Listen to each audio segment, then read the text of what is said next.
This is Songs from the Basement, coming into the studios of Stuart Held.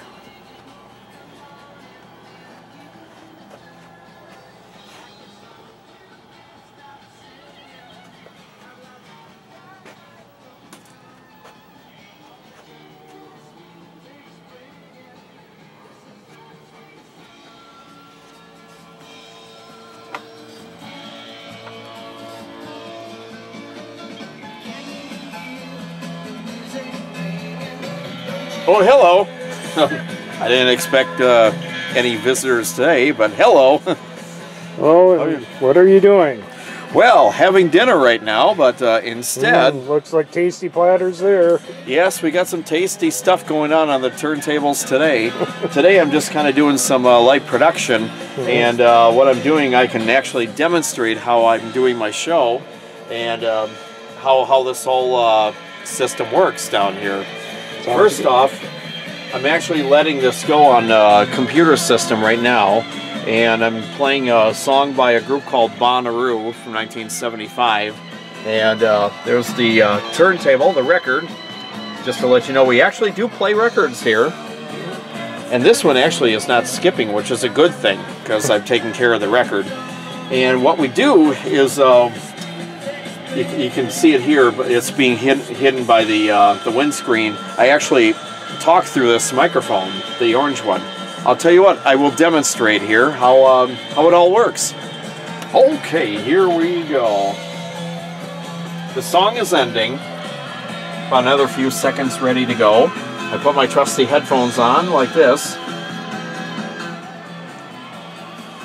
Now, if you don't hear any music, that's okay. You'll hear in a second here. This is just how we do this right here, okay? Here we go. Bonnaroo from 1975 and a song called Life's Sweet Song from their debut album. Actually, they only made one record, but it's a classic in its own right. This is Songs from the Basement. You got your host, Stuart Held, and going back to 1973 with ZZ Top from their third album, Trace Home Race, and a song called Move Me On Down the Line right here on Songs from the Basement. So that's kind of how I do the whole mixing, and then once that's rolling, ZZ Top is rolling, that's only like 2 minutes long, so what I have to do is get another record going almost immediately, just so I am prepared. So I throw Bonnaroo back in their little album jacket, and the next song I think I'll play will be something from a guy named Robert Lamb, who actually played with Chicago and did some songwriting for them, since we have a record here. Throw that on the old turntable here, and what I do is turn that down so I can hear what I'm doing here.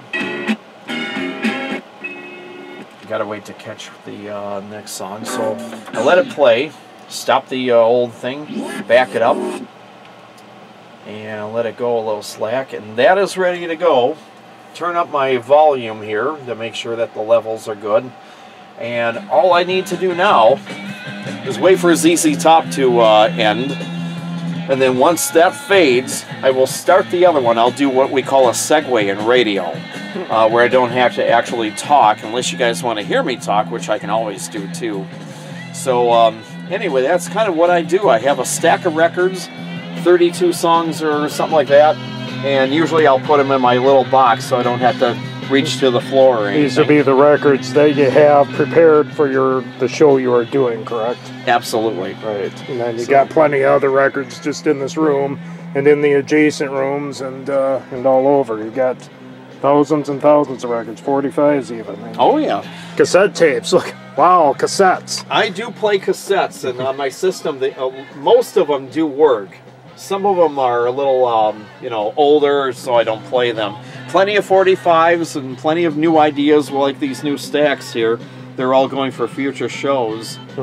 Oh, guess what? I'm ready to do a segue here. All it is fading this down and starting the next song here.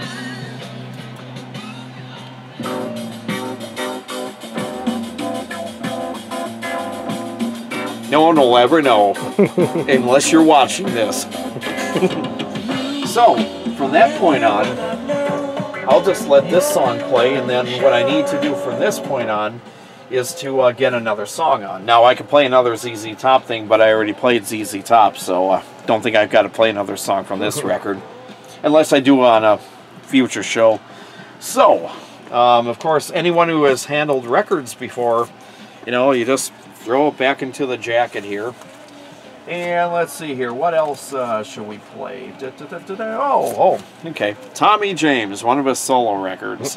Why not?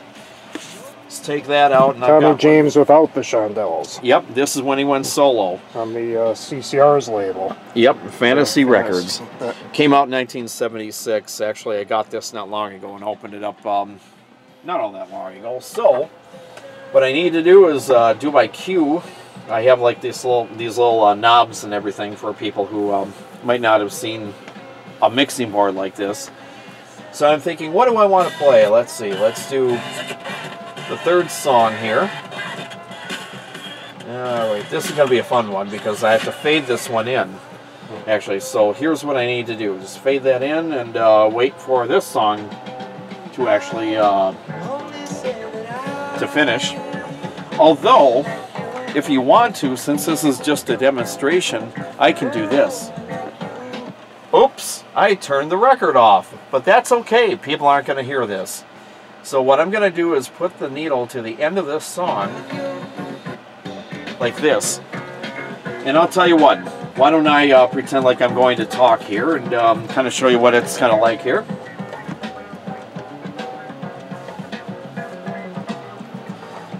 Here we go. That's Songs from the Basement right there. That's Robert Lamb from 1975 and a song called Love Song. And they came from his Skinny Boy record. That's what it was called. Right now we're going to do another track from Tommy James when he went solo. Yeah, he did a few solo records. And this is one from the In Touch record, 1976. And it's a song called Do You Want to Touch? Oh yeah. This is Songs from the Basement with your host, Stuart Held. And there we go. And sometimes in radio they say hitting the post, which means you talk all the way up to the time that the band starts singing. I've done plenty of years of that, so I think I'm at this point probably okay at it. But the most majority of the songs I play for Songs from the Basement, whether it's my regular show or the Spotlight shows, they're all on records mostly. Although I do have a CD player and a CD player that I do every so often. I do play CDs if I need to, if I can't find something on vinyl. And I also play stuff on cassettes. Here's my two trusty cassette players. And I make sure that the quality is fairly good. And just kind of mix everything together, you know, all our different levels. I see you have a little partner to keep you company, too. Oh yeah, that's my watchdog. Watchdog. Every time I need to know the time, I look at her. And she watches for you. Oh, definitely. Yeah, she's a good kid. Actually, she was maintenance man's dog, but he gave her to me, so she actually you know, comes down here whenever I'm doing a show. There has been a couple times where I have been talking Songs from the Basement, Stuart Held, and all of a sudden she'll start barking, and I'm just like, oh, you know, I almost want to say, you blankety blank, but every so often it has happened where she'll start barking. And I just say, that's maintenance man, and that's him just telling me to dump the garbage. Oh, we pick on maintenance man, but quite a few shows I've always mentioned, yes, I do have a maintenance man here. Actually, it's our roommate. He's in his room watching TV, I'm sure, right now. And when I'm done with this, I got some garbage for him to dump. I could do it myself, but yeah. But actually, I don't get paid enough to dump my own garbage, so I hired him. So anyway, that's kind of the basics of what I do in my basement. Just play records. I got 2 turntables. I have a third one just in case, but unfortunately, the way it's set up, unless I move the whole set to a bigger room, I could have 3 turntables, and then plus all the other. You know, I don't know, all the other little gadgets. But this is enough for me to worry about than worrying about my log when I actually write everything down, what I'm going to play. And that keeps keeps me in track so I can actually write down my stats and my roster later when I post these shows. So how did this concept, Songs from the Basement, where did that start? That actually started many years ago when, oh boy, well, it has a couple beginnings from 1988 when I was working at a radio station. I guess since I'm not doing a real show, I'll just let the songs run. Oh, yeah. I'll let the next song. Oh, yeah. I don't have any other songs ready to go, but that's okay since this is a demo reel. I think some people will be okay with that. Anyway, the name Songs from the Basement came around when I was working over at a place called WWTC. I was their music director, and they got rid of one guy on Sunday nights, and they said, "Hey, Stuart, do you want to do a radio show?" I'm just like, "Me?" I'm like, "Well, yeah." It took me all but 2 seconds to say, "Yes, I'd like to do one." And they said, "Okay, you got your spot on Sunday nights from like, I don't know, 9 to 12, something like that." I'm thinking, great, okay. And they said, "What are you going to call it? Because we want to actually start promoting it. You know, the new guy here, Stuart Held on what?" I'm thinking, I told them the concept. I wanted to play album tracks from albums, and instead of all hits all the time, because, you know, our format was an oldies format, and we were playing hits morning, noon, night, and day, except for a few other interruptions at that time with that format. So I said, I think I like the idea of Songs from the Basement, because I think that's a neat title. They said, "Okay, we'll start promoting it." Okay, no problem. Anyway, so on I went a week later, and Songs from the Basement was born late 1988, went all the way through 1989 and very early 1990. Then the format changed. They got rid of most everybody. Of course, I was #1 on their roster to get rid of. So then, through the 1990s and the aughts and then early teens, an old friend of mine, I met up with a bunch of radio people that I used to work with and friends and stuff. So we had a little meeting downtown Minneapolis, you know, kind of a radio reunion, and I kept saying, yeah, I think I was blackballed in the radio business. Everyone else at that station went on to be multi-millionaires in radio, and my career kind of was slowly coming to an end and grinding to a rusty halt, and I was not happy with that. I thought, I want to be in radio like everyone else, do voiceovers, make $300,000 a spot, whatever. I know I'm exaggerating, but it seemed like everyone else was very well off and building their own houses in, you know, the suburbs of Minneapolis. And here I was, you know, stuck where I was doing administrative work. I did some video teaching for a while. I went back to school for television production and did pretty well in that, and enjoyed that for about a good 8-9 years. Then the idea to do radio on the internet, I heard about it in the year 2010-11, knew nothing about this thing. I'm thinking, oh, that'd be great to do a radio show from your basement or from your house, as long as you got the resources. Well, I do, records and turntables and all that. So I thought, okay, what the heck? So a friend of mine said that if you want to do something like that, we can get you set up. I'm like, cool, I'll do it. So I was able to get some turntables, or 2 professional turntables, and I had this mixing board for about 10 years. I was using it as a paperweight, and all of a sudden I put it into play. Old friend of mine, a guy named Mark Lynch, said, "Hey, I know how to put everything together." I told him what I wanted to do and all that. He came over and threw everything together, and I helped him a little bit here and there, but I let him throw it together, and he showed me what is what on this board. And from that point on, I had to learn everything. And then our first IT guy, his name was Gibson, and I met him in 2011. I was working at a record store at the time, and he was coming in. He was a younger kid, and he wanted to buy records. And I blurted out, "Yeah, I'm trying to do a podcast show." And he says, "I know all about that." And I said, "Good, I need someone to help me get it off the ground." He says, I'll help you. I'm thinking, okay, cool, no problem. So we got to know each other, and he came over, and I showed him my setup and stuff. And anyway, he said, okay, I can do some stuff. First off, we're going to need a computer. We tried 2 or 3 laptops at that point. Nothing worked. So he said, I need to get you a tower and everything. I'm like, okay. So we got that. We set it up. He spent 2, 3, 4 weeks getting it set up. And we did a lot of test runs with new shows. And let me turn that down a little bit. It's bothering me. So anyway, we finally got it together in 2012.